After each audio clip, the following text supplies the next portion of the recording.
No nii, tere jälle. Tere päevast! Minu vasakul käel on Veiko, minu paremal käel on Asso ja jälle me räägimegi asjast.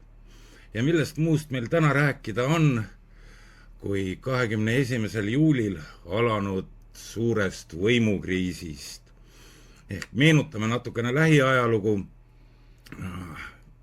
21. juulil siis õhtul potsatas mulle kui grupi pärnakas valib volikogu administraatorile 2 erinevast kohast, kust, ärge küsige, ei ütle, isegi siis, kui 4 tõmbama hakkate, ei ütle, üks vahva e-kiri, millest siis volikogu esimees Andrei Korobeinik teatas suurtest hõõrumistest Pärnu viisnurga koalitsioonis ja ühesõnaga andis märku, et selle koalitsiooni päevad on loetud. Edasi läks vastastikuseks süüdistamiseks. Algus tehti seda vaikselt, pärast skandaali hoogu kogudes kogus see järjest tuure ja tuure. Alguses räägiti lihtsalt tehnilistest põhjustest, et ei ole võimalik saavutada kokkuleppeid ja siis toodi välja, et linnaettevõtete juhtidele maksti väidetavalt liiga palju täiendavat raha. Pärast hakkasid selguma ka tõelised asjaolud, ehk linnapea Kristel Woltenberg tõi välja, et väidetavalt on kogu kriisi põhjuseks just see, et Woltenberg keeldus kandideerimas eelolevatel Riigikogu valimistel Keskerakonna nimekirjas. Arvata võib, et tegelikult see vist tõesti on selle kriisi üheks põhjuseks ja asi lõppes siis, või hetkel on seis selline, et eile toimus, see on siis kolmapäeval, jah? Ei, jah? Teisipäeval ikka, jah, päevad sassis juba. Et teisipäeval toimus meil siis volikogu erakorraline koosolek, mille kokkukutsumise osas järjekordselt loobiti vastastikku süüdistusi, vähemalt mitte vastastikku, vaid linnapea leidis, et see ei ole korrektne ja anti linnapeale sisse umbusalduse avaldus, mida nüüd siis tõenäoliselt volikogu peaks järgmisel erakorralisel koosolekul 14. augustil 17. augustil arutama hakkama. Nii, Asso, sina meil kogenud mees, vana mees, selg haige, ma ei ütle, mis sul karvane on, otsaesine, et räägi, mida sina arvad sellest võimukriisist? Sa ju ise ka volikogu haisu nuusutanud, tead, kuidas need asjad käivad. Ütle oma arvamus. No ma hakkas võib-olla kaugemalt pihta, et üks tuntud politoloog on teinud sellise valemi, mis näitab ära Riigikogu koalitsioonide suhet, et mida rohkem on koalitsiooni liikmeid, seda lühem on koalitsiooni kestuse. Kui ma eksi, oli see Rein Taagevera, kes seda arutas. Ja võib küll olla. Ja ausalt öeldes, kui juba selline 5 väikesest osapoolest tehtud koalitsioon tehti, siis mulle tuli juba see nii-öelda võrdlus ja valem kohe meelde. Et ma nagu ei planeerinud seda koalitsiooni 4 aastaks omas peas. Jah, aga mida sina arvad selle koalitsiooni laiali minemise põhjuste kohta, mis nüüd siin järjest on meedias ette tulnud?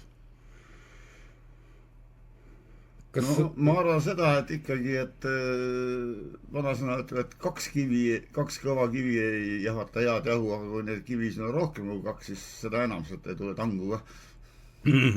Veiko, sina oled meil kandideerinud kohalikel valimistel Keskerakonna nimekirjas. Võib öelda, et sina tead meil seda praegust Keskerakonna hingeelu kõige paremini. Ehk oskad sina natukene valgust heita sellele, et kas võis Keskerakond sõlmida näiteks Kristel Woltenbergiga mingisuguseid kokkuleppeid juba enne valimisi, et milline on sinu arvamus?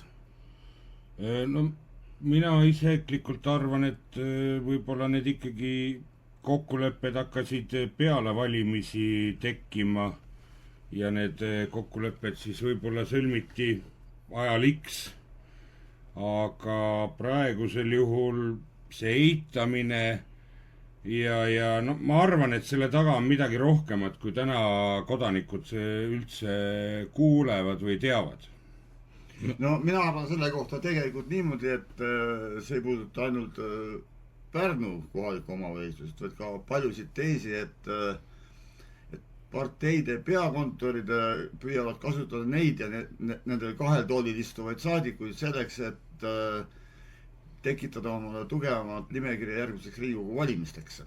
Et see on nagu tegelikult üks selline poliitilise kultuuri probleem. Tegelikult tuleks lasta kohalikul omavalitsusel teha kohaliku omavalitsuse asju ja nii-öelda üleriigilised parteid peaksid asju ajama mitte oma käepikenduste kaudu kohalikes volikogudes. Aga mis te arvate, kas see oleks nii olnud, kui meil ei oleks Riigikogu valimisi ukse ees? Ma arvan, et sel juhul ei oleks seda viisnurga koalitsiooni üldse sündinud. Ei ole väga laguneda. Ja teine asi on ju see, et meil on kogu aeg mingid valimised ukse ees. Ja paljud ju erakonnad orienteerivad oma tegevuse vastavalt reitingutele, mitte mingite muudele eesmärgistatud sihtidele. Aga tuleme taaskord selle Toompea juurde tagasi, siin kodanik Lauri Läänemets, jah, sotsiaaldemokraatide pealik, sekkus ka Pärnu KOV valimistülisse ja andis teada, ma nüüd täpselt sõnastust ei mäleta, aga tsiteerin mälu järgi, et Toompeal oli siis Isamaa ja EKRE vahel see võimuvahetus nagu kokku lepitud. Kui ma tegin Sander Kirsiga Keskerakonnast intervjuud, siis Kilgiga, vabandan. Sander Kilgiga intervjuud, siis ta üldiselt arvas, et see võib olla nii ja võib olla naa. Mina arvan, et ta on siiski naa. Ehk et selline kokkulepe võis olla. Mida teie arvate? No minu arvamus on see, et kui need lepped ei ole nii-öelda paberile pandud ja alla kirjutatud, siis on nad ikkagi mõne inimese omavahelised suulised vestlused. Ja ma olen täitsa kindel, et ei saanud kokku erakondade terviklikud juhatused koos oma volitustega, vaid mingisugused ninamehed siis omavahel on ju pidasid plaani, kuidas asjad edasi arenevad. Ja see sama asi kehtib ka ilmselt Pärnu koalitsiooni kohta, et üks asi kirjutati paberile ja teisi asju arutati siis, ma ei tea, kas suitsunurgas või mulliveini taga. Nagu vanasti ju tegelikult kõige tähtsamad otsused tehtigi ju saunas. No just nimelt, aga ütleme niimoodi, et kui see ikka puudutab riigi või terve omavalitsuse arengut ja edasiliikumist, siis tark oleks need asjad panna ilusti ausalt paberi peale ja te võite ju kokku leppida, et nii kaua kui kõik korras, me ei võta need paberid sahtist välja. Näoga rahva poole. No, see slogan on praegusel hetkel muutunud juba, äraspidiseks. Ei, ma arvan seda, et minu meelest meil on päris mitmed poliitikud, kellel on tugev põhjus seista tugevad seljaga seina poole igaks juhuks. Jah. No, teeme väikese pausi praegu.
no nii, aga räägime nüüd siis edasi kriisi põhjustest. Ehk siis välja on koorunud peamine kriisi põhjus ehk et Woltenbergi keeldumine kandideerimast Keskerakonna nimekirjas.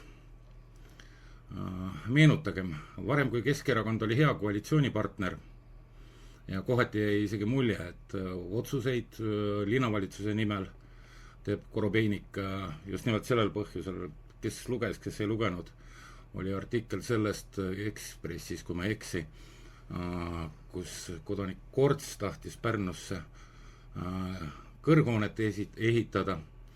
Woltenbergiga sai ta ilusasti läbi räägitud, pärast seda läks ta koosolekule, kus oli ka Korobeinik kohal olnud, seal oli teema jutu hoopis teine toon olnud. Ja nüüd meil siis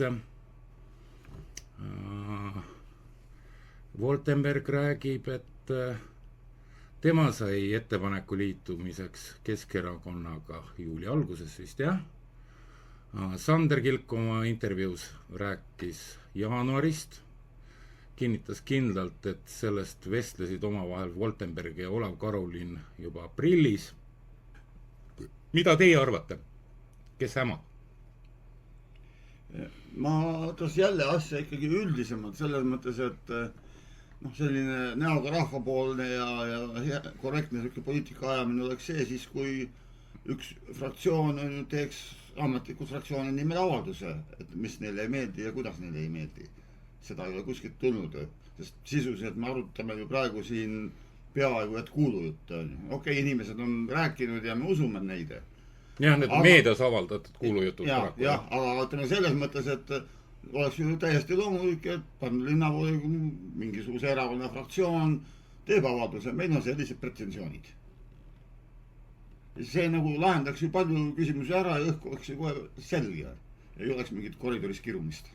No jah, see selleks, aga järjekordselt jõuame siis selleni, et proua Woltenberg kirjeldab igal pool, et ta ei ole kuulnud ühtegi sisulist etteheidet oma tööle. Kui ma seda kirjutasin ja seda tsiteerisin natukene jutumärkides vist, siis ta hirmsasti pahandas, lisas juurde sinna Veste ja Korobeinik, samas ta oma esialgses postituses Vestet ja Korobeinikut ei maininud. Kuidagi veider tundub. Sest intervjuust ju sai ka välja lugeda seda, et tegelikult Korobeinik ju saatis või tähendab palus või ütles, et äkki peaks partnerit teavitama. Selle peale Woltenberg oli öelnud, et ei ole vaja. Ja lubas ise teha. Ja lubas seda ise teha. Intervjuust ju tulenevalt on aru saadud, et Korobeinik siiski saatis kõikidele partnerile, aga et kas Woltenberg omadele teavitas, seda me ei tea. Ma arvan, et eks see oligi, et Korobeinik saatis sealt ühinenud Pärnule parempoolsetele teate, et selline asi on juhtumas, kas nad on sellega nõus või on aktsepteerivad seda ja minu teada on kõik kinnitanud, et neile see sobib. Jah, lühidalt siis koalitsioonist tuleb välja, on ikkagi tõsiseid probleeme selle sisekommunikatsiooniga ja see pea ei tea, mida saba teeb. Ja see, nagu Assa ütles, siin on jah, see 5 kivi jahvatamas ja ei tule sealt head asja välja. Kui nüüd meenutada veel kord seda kemplemist, mis siin on tekkinud, just nimelt Korobeinik isegi vähem, linnapea rohkem, kes püüab oma tegevust igat moodi õigustada, siis mis mulje teile sellest on jäänud? No minu meelest on rohkem nagu siuke turumuttide kemplemine umbes, et sinu tomatid on punasemad kui minu tomatid ja sinu vessitomatid on Poolast ja selline asi. Et tegelikult selle kemplemise jaoks on olemas ju täiesti ametlik formaat. Seda nimetatakse volikogu istungiks. Fraktsioonid esitavad oma nõudmised, avaldused, soovid ja siis nad arutavad omavahel. Selleks ongi volikogu istung, et erinevad fraktsioonid seda asja omavahel arutada.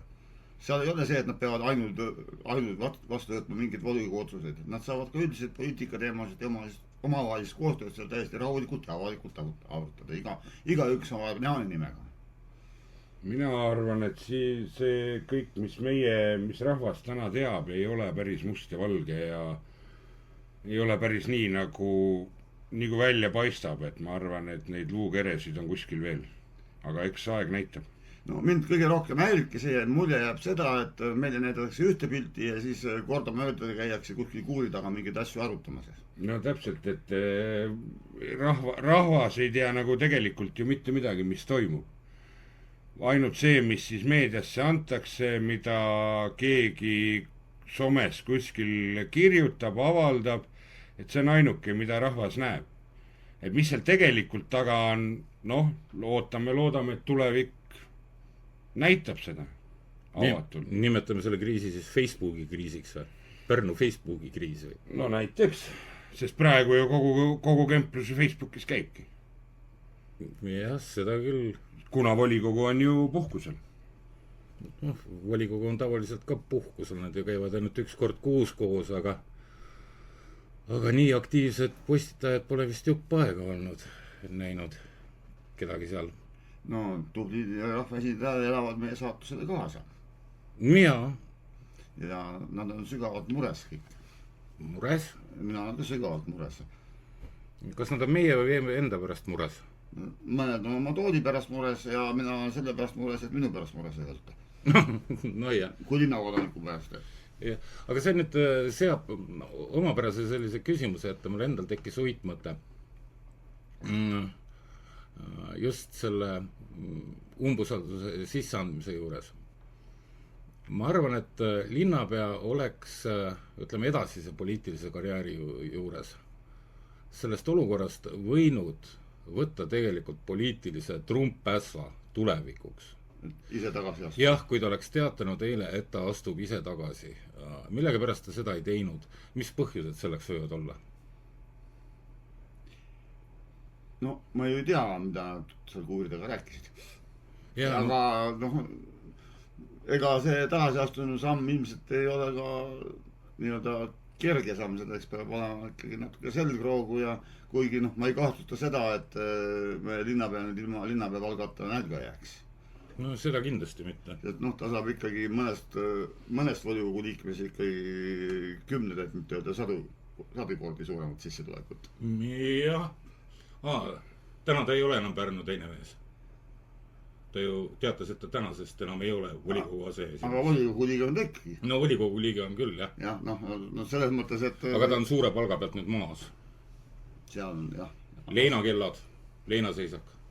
Volikogu aseesimehe palk on nii suur, et sõida või kõnarega. Jah, ta käis Küprosel ja sõitis Varssavisse ärireisile ja siis pärast sattus kuhu? Sloveeniasse või? Kas jala tagasi toona? Ma ei tea. Ja ajas kompassi isegi. No tõenäoliselt unustas ta küsida, et reisikorraldaja, millal läheb järgmine rong Budejovitšisse? Kui klassikuid tsiteerida. Aga mina arvan pigem, et see umbusalduse või ise tagasi astumine, et mina arvan pigem, et umbusaldus on palju kehvem märk resümeele, kui ise tagasi astuda. Ei, loomulikult sind ju konkreetselt umbusaldati. Jah, et ütleme, kui ta oleks ise tagasi astunud, oleks jätnud see tulevikuks tõesti selle trumpässa tuleb siis see välja, mis iganes, siit võib välja veel tulla ja kooruda, aga umbusaldus, mis suure tõenäosusega läheb läbi. No eeldame, et 22 häält on koos. 22 häält on meil täna koos, siis mina oleksin isiklikult valinud tagasiastumise. No edasi vaataks siis seda, et meil 17. on siis ees kurikuulus umbusalduse avaldamine linna peale. Et Veiko, sinu arvamus, kas sealt tuleb siis porisadu või jääb kõik viisakaks? Viimati ma mäletan, kui proua linna peale arupärimisel Roomekos Enkraanius küsimusi esitas, siis läks olukord üsna teravaks, sellepärast et linnapea helistas mitte vastata sisulistele küsimustele ja lõpuks tuli seal aseesimeestel sekkuda, et päris jamaks kätte ei läheks. Mis sina arvad, mis seekord tuleb? No ma arvestades seda, et ERR-ile on proua linnapea intervjuu andnud, kus ta siis on analüüsinud või ütleb, et ta kindlasti analüüsib seda umbusaldusavaldust ja annab sealt oma seisukoha. Kõik oleneb nüüd sellest, mismoodi ta selle üles ehitab, siis ma usun, et seal läheb sajuks. No mina arvan niimoodi, et tegelikult volikogul kõige soliidsem oleks see asi lahendada niimoodi, et tehakse see hääletus kiirelt ära, ilma mingi kraaklemata, siin kraageldada omavahel küll ja on asi 15 minutit tehtud. Aga ma sellesse väga hästi ei usu ja seetõttu ma arvan, et selle koosolekusaali ventilatsiooni võiks igaks juhuks välja lülitada. Et higistama hakkaks ja kiiremini läbi saaks, jah? Ei. Et midagi ventilaatorisse ei läheks. No jah. Muidu lasevad veel terve linna täis. Pärast on turg kinni sanitaarolukorra tõttu ja need teab, kus ta on. Selge. No jah, eks murega linnakodanike pärast ongi siis paras aeg meie poolt lõpetada ehk kuni järgmise korrani, kuni me järjekordselt midagi rumalat välja mõtleme. Nägemist. Nägemist. Nägemist.